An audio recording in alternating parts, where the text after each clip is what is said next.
Hello traders, आज हम बात करेंगे three type of forex market analysis के बारे में।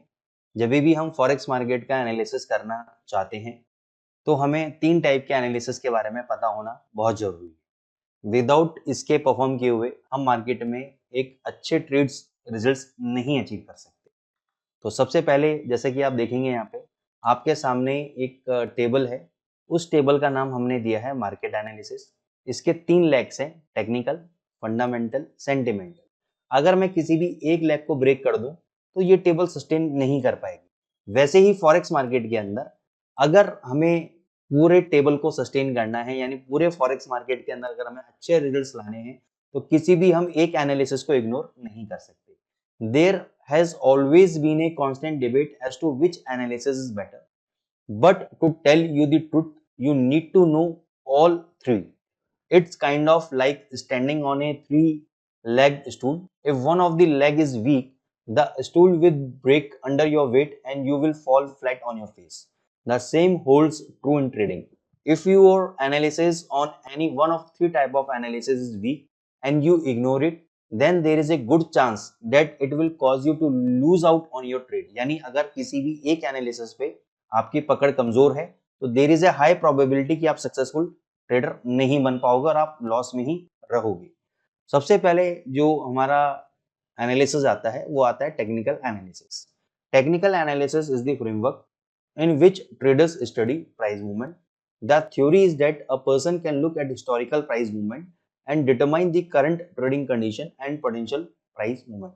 यानी जब भी आप एक टेक्निकल चार्ट देखते हैं, जैसे आपने देखा होगा चार्ट्स के ऊपर लाइनें आती हैं, कई सारे कैंडल्स आते हैं, तो उसको हम प्रिडिक्ट करने की कोशिश करते हैं, उसको हम एनालाइज करते हैं using the historical data. Historical data मतलब हमारे पास चार डेटा पॉइंट्स होते हैं, open price, high price, low price and close price. In data के बेसिस पर, और ये डेटा हमें हर सेकंड, हर पल और हर दिन मिलता है, और इन डेटा के बेसिस पे आपके चार्ट्स बनते रहते हैं।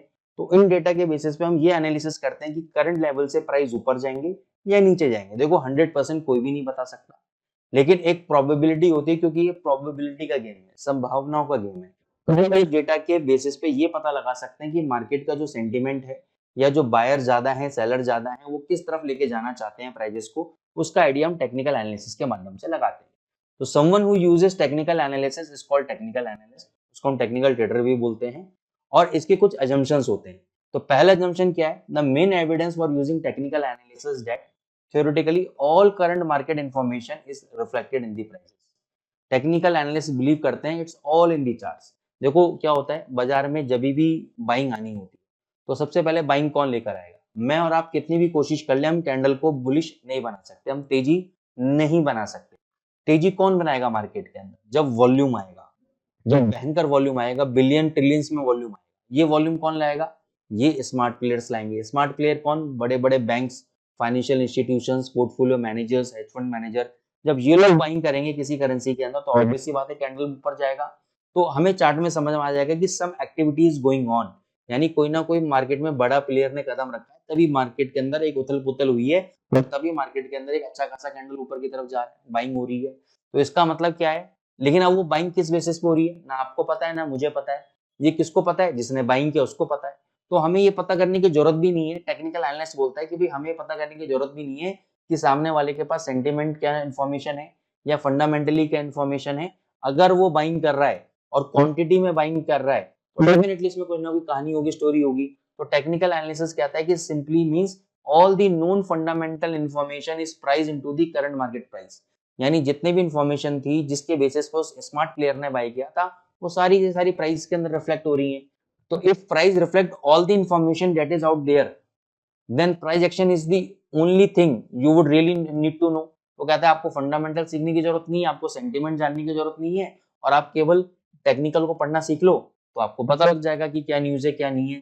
ठीक है, तो ये टेक्निकल एनालिसिस वाले बोल रहे हैं, मैं नहीं बोल रहा हूँ, टेक्निकल एनालिसिस वाले बोल रहे हैं। तो technical analysis look at the rhythm, flow and trend in price action. दूसरा इसका assumption है history tend to repeat itself. History repeat होती है। अगर प्राइजेस ऊपर गए प्राइजेस नीचे भी आएंगे, प्राइजेस नीचे गए प्राइजेस ऊपर भी जाएंगे। हिस्ट्री रिपीट होती रहती है। ये बोला जाता है, बिल्कुल सही बात है। प्राइजेस हमेशा साइकिल में चलते हैं, तो प्राइजेस ऊपर जाएंगे तो नीचे भी आएंगे, नीचे जाएंगे तो ऊपर भी जाएंगे। ठीक है। If a certain price held as a major support or resistance level in the past, forex trader will keep an eye out for it.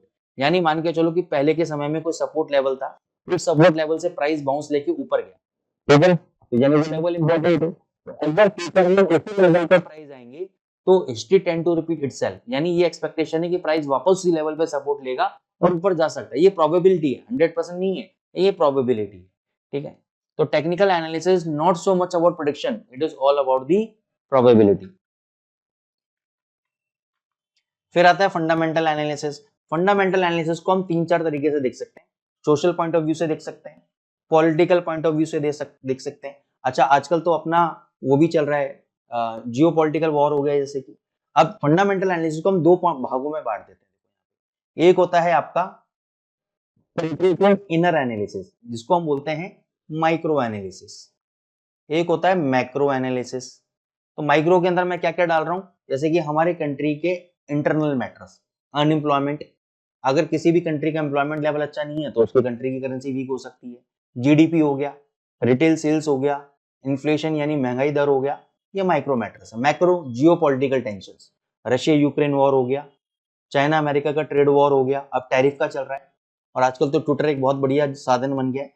Trump साहब कुछ भी ट्वीट कर देते हैं, हाथों हाथ मार्केट में मूवमेंट आ जाती है, उल्टे सीधी मूवमेंट आ जाती है। तो ये फंडामेंटल एनालिसिस है। फंडामेंटल एनालिसिस मतलब कि अगर कोई भी कंट्री की फंडामेंटली हालत अच्छी है, अगर इकोनॉमी अच्छी है तो करेंसी की वैल्यू अच्छी है, अगर बैड इकोनॉमी है तो फंडामेंटल बुरा है, ठीक है ना। तो इसका मतलब इकोनॉमी की हालत अच्छी नहीं है।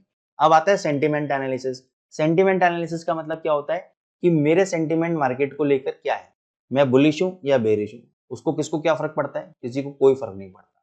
तो कौन ऐसा व्यक्ति इसके सेंटिमेंट से फर्क पड़ेगा, वो प्लेयर जिसके बाई करने से मार्केट ऊपर जाता है और वो प्लेयर जिसके सेल करने से मार्केट नीचे जाता है। तो मेरे को उसके सेंटिमेंट जानना जरूरी है। मेरे सेंटिमेंट कुछ भी हो, कोई फर्क नहीं पड़ता किसी को भी, मुझे फर्क नहीं पड़ता मेरा सेंटिमेंट क्या है, क्योंकि मैं कुछ भी नहीं कर सकता मार्केट के अंदर, मैं हिला भी नहीं सकता मार्केट को एक पॉइंट भी, ठीक है ना। उसके लिए बड़ा पैसा चाहिए।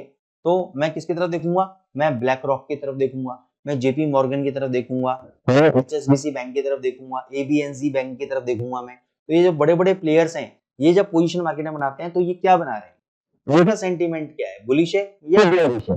बुलिश है तो मैं बाय करूंगा, बेयरिश है तो मैं सेल करूंगा। अब ये सेंटीमेंट कैसे पता करते हैं, ये हम अपनी जो हमारे वेबिनार्स होते हैं उसके अंदर मैं बताता हूँ कि कैसे सेंटीमेंट आप पकड़ा जाए, तो उसमें आप जरूर एनरोल कीजिएगा। आप सेंटीमेंट को समझ, मान के चलो पूरे वर्ल्ड में 100 ट्रेडर्स हैं, कितने 100 ट्रेडर्स हैं, इसमें से जो 10 ट्रेडर्स हैं वो स्मार्ट प्लेयर्स हैं और जो 90 ट्रेडर्स हैं वो रिटेल ट्रेडर कैटेगरी के हैं। यहाँ पे एसपी लिख देता हूँ, स्मार्ट प्लेयर्स।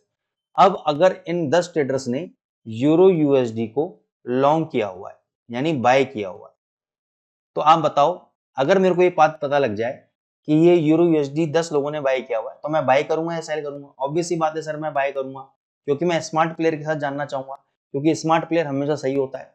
अगर मेरे को ये पता लग जाए कि ये जो बचे हुए 90 लोग हैं, इन्होंने, ये जो रिटेल ट्रेडर कैटेगरी के लोग हैं, इन्होंने यूरो यूएसडी बाय किया है, तो मैं इनके अपोजिट करूंगा, मैं सेल करूंगा, क्योंकि मेरे को पता है ये लूजिंग कम्युनिटी है, क्योंकि 90% लोग मैक्सिमम लॉस करते हैं मार्केट के अंदर, क्योंकि ये हमेशा स्मार्ट प्लेयर के अगेंस्ट में चलते हैं, ठीक है ना। तो ये मैं सेल करूंगा। तो ये सेंटीमेंट को पता होना कि भाई इस वक्त इंस्टीट्यूशन का सेंटीमेंट क्या है, या तो आपको इंस्टीट्यूशन का सेंटीमेंट पकड़ लो कि वो तेजी में है मंदी में, या आप रिटेल ट्रेडर का सेंटीमेंट पकड़ लो कि वो तेजी में मंदी में। तो अगर रिटेल ट्रेडर का सेंटीमेंट अगर आपने पकड़ लिया तो उसके अपोजिट ट्रेड लेना है, और अगर आपने स्मार्ट प्लेयर का सेंटीमेंट पकड़ लिया तो उसके फेवर में लेना है। तो आपको 3 तरीके से एनालिसिस करनी है। तो क्वेश्चन आता है यहाँ पर कि which type of analysis for forex trading is best. तो देखो, तीनों आपस में एक दूसरे को कॉम्प्लीमेंट कर सकते हैं, आप किसी एक को नहीं चूज कर सकते। तो इसको इस तरीके समझो कि यूरो यूएसडी का या गोल्ड का अगर आप एनालिसिस कर रहे हो, टेक्निकली स्ट्रांग है, फंडामेंटली स्ट्रांग है, सेंटिमेंटली स्ट्रांग है, तीनों अगर स्ट्रांग है तो आप बाय करो। अगर इनमें से 2 चीज में स्ट्रांग है और एक चीज वीक है तो भी आप कंसिडर कर सकते हो बाय के लिए, ठीक है ना। लेकिन देखना पड़ेगा कि कितने सेंटिमेंटली स्ट्रांग है, कितने टेक्निकली स्ट्रांग है और फंडामेंटली वीक है। फंडामेंटली वीक मतलब मान के चलो रशिया यूक्रेन की लड़ाई चल रही है, जब भी जियोपॉलिटिकल टेंशन होती है तो गोल्ड के लिए पॉजिटिव होता है। अब अचानक से न्यूज आई कि रशिया यूक्रेन का पैचअप हो गया, ठीक है ना, कोई लड़ाई नहीं हो रही, तो गोल्ड के प्राइसेस गिरने चाहिए। लेकिन सेंटिमेंट क्या है, चाइना बाइंग कर रहा है, टेक्निकली क्या है, सपोर्ट लेके ऊपर भगा है, तो डेफिनेटली वो चलेगा, डेफिनेटली वो चलेगा।